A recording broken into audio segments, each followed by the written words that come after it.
I lived in New York and studied with Stuart, he told me about the prison program. And because my dad was a cop, I told you, I had a lot of ill feelings about bad guys. And even though this same fearsome cop was a UU, and he would bring men who were coming out of prison into our home for dinner and things like that, I was scared to death of him. But because they would say, hey, you're pretty, you want to go on a date, you want to marry me? No thanks. So, so anyway, we started a prison program at Rikers Island Penitentiary in the House of Detention for Men. And I went 5 days a week there with Stuart's full support. And it was a real education to serve in that regard. I taught 2 classes to inmates and 3 to officers who needed it as much as the inmates of our meditation and spiritual work. And at first I thought, gosh, this is a really tough world. And they were very racially mixed, very economically depressed. A lot of them, most of the busts were drugs and prostitution. But you know, as I stayed there, I got to see that every one of those guys was like my brother or my dad or my cousin or my friend. They were people. And some of them got out of jail and they would come to our meditation classes. And you know, it was a great education to me personally to find a little more compassion in my heart. And I have to tell you that working in Nepal and rescuing girls, I could have cheerfully strung up all those guys that were trafficking. It was mostly men, some women, but mostly men.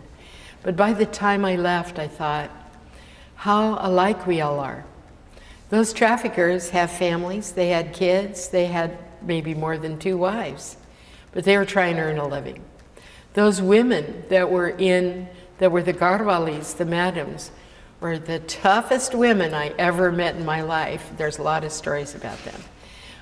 But the fact is that they were people, and they had humor, and they had some sense of themselves, although they were mean. Kris sang to them. Tell them about it. Okay.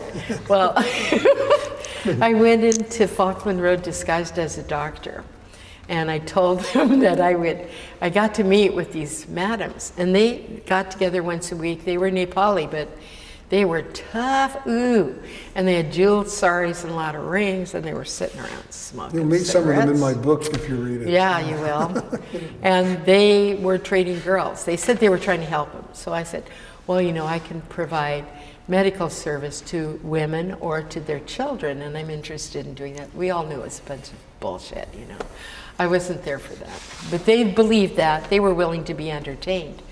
So there was a wonderful anthropologist with me who is very fluent in both Hindi and Nepali.